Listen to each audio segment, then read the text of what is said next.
train. Attention, please. So once upon a time, there was once a man, and he worked hard. He worked hard all his life. Grabe, work hard all his life. And by that time, he reached the age of 50. He had opened many companies. Mga 50 pa lang edad niya, pero damo-damo na sa mga companies nga ginpatindog. And became one of the biggest industrialists of the city. One of the biggest businessmen of the city.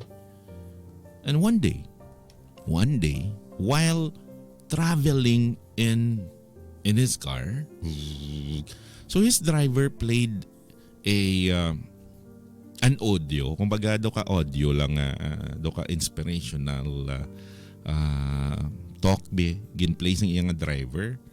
And then the wise man said sa audio na, hambal sang wise man, no matter how much you beat your hands and legs, no matter what measures you take, you will bid farewell to the worlds the same way you came into the world.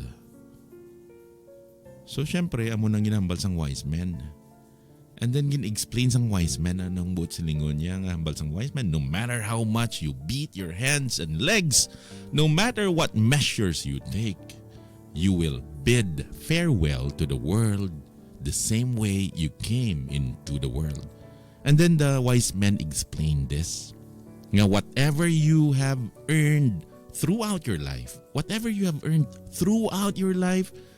or for which you have spent your whole life, whether it is house, money, fame, or anything else, you can never take it with you when you die.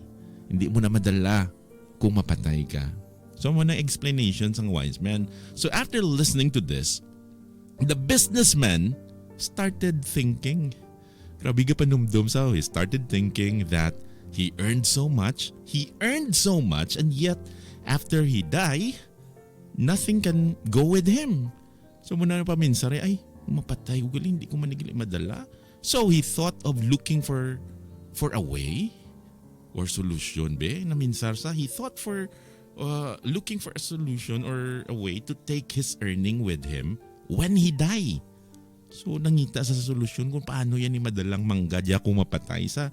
So from that day, the businessman, this industrialist, starts thinking day and night ka paminsar kung paano yan ni madalang manggadya kung mapatay sa. Amo nang paminsar, amo nang concern niya. So thinking day and night.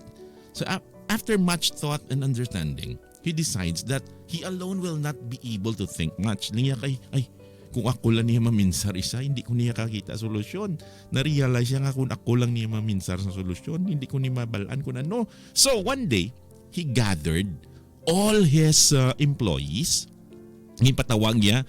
So he gathered all his employees at one place and announced that whoever gives him an idea, kung sino makahatag siya sang idea on how to take the money with him after his death, he will give, syempre, enormous amount of money. Gaan niya guro millions. So the people started talking about it, but even after a week, so ginistorya na sila kung paano, pero after a week, no one could give him idea about it. Wala gid. As in wala gid ya.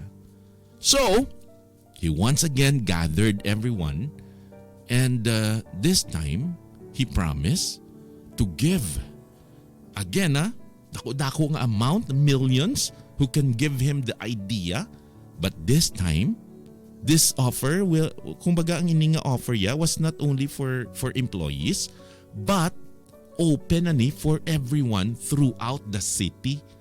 So para na sa tanan, hindi lang gid sa workplace ya, kundi para na gid sa bilog nga city, para sa tanan throughout the city.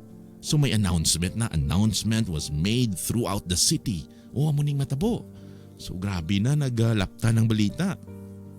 So the next day, a man nakaabot to sa balay sang businessman and said, may isa ka tao nga nakalambot na to sa iyang balay and said, I am going to give you the idea you want, but you need to, ambal sang tao ni, gaanta ka sa solusyon or idea. I'm going to give you the idea you want, but for that you have to answer some of my questions. Before ko yatag sa mo, may araan ay kondisyon nga you need to answer some of my questions. Siyempre, the businessman agreed. Siling siyang businessman, okay. Sige, masabat ko sa mga pamangkot mo. And then the man asked, yung pamangkot yung businessman, have you ever been to America? Amo na pamangkot ha? And then the businessman replied, yes, many times. Nakalakat na ko, many times. Damo-damo na. And then the man asked again, tambal sang man, no, what currency you carry over there to use kung magpa-Amerika ka? Ti ano nga currency?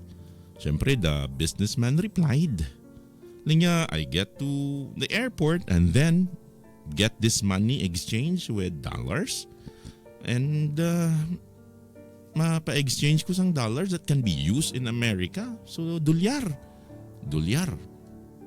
Now, the man asked again ang businessman. The man asked same questions by telling names of several countries, one after other. And syempre, ang industrialist ni, ang ininga businessman, sabat lang sa nagyapon nga sabat. Ti maglakat ka sa Japan, ti yan naman, muna Pilipinas, ti peso. So ginasabat lang sa gyapon. So every time that he gets currency of that country, exchange. And munang ginasabat niya sa airport, pa-exchange siya kundi sa makadto nga country. So by this time, sang sige sulit-sulit nga pamangkot, nga amulag yapon nga pamangkot, the businessman got bit irritated by hearing the same questions again and again. Sulit-sulit.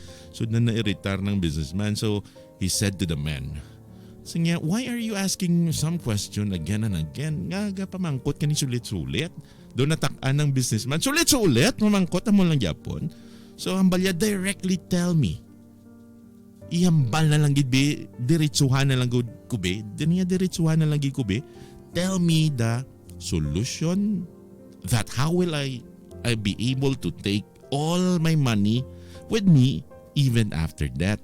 Sige, be ano na be, diretsuhan na lang ko kung paano ko madala ning tanan ko nga kwarta kung mapatay ko be.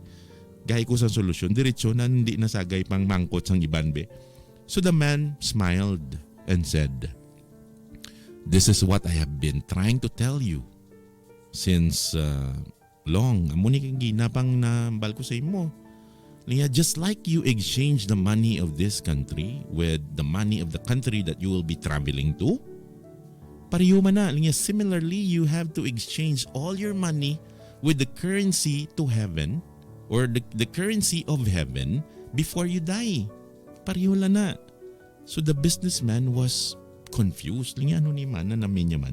So the businessman was confused and asked, so, what do you mean? Ano na namin mo? What is the currency sang langit? So what's the currency for heaven? And then the man replied, ano hambal siya?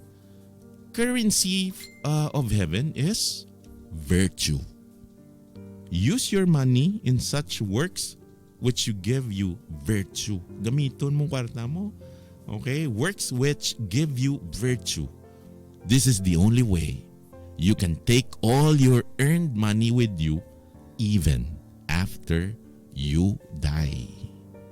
And syempre, doon na marasmasan ang businessman. So the industrialist, ang ininga businessman, understood the point of that man. Naintindihan niya ang punto sang ito nga tao and he gave him his share of the reward and spends the rest of his life in the service of charity and poor people. That's the end of the story. Wow. All right, if you like the story tonight, I want you to send me your reaction sa story to tonight. Text nyo lang 0912-718-7011. So it's so nice ang story to tonight. Ngayon naintindihan ta nga ang punto sang man, the point of that man, that kinanglan kuan niya i-share niya. Okay, i-share niya ang kumbaga ang iyang money or kumbaga he'll do something maobra sa sang bagay mga works which gives him virtue. Okay, kikabaluta nga that's the only way that you can take all your earned money with you even after you die. So anong mga works na nga dapat himuon mo? Okay nga naghatag sa aton virtue. So I think that's the point of the story tonight. Okay, so send me your reaction now. It's 8:01.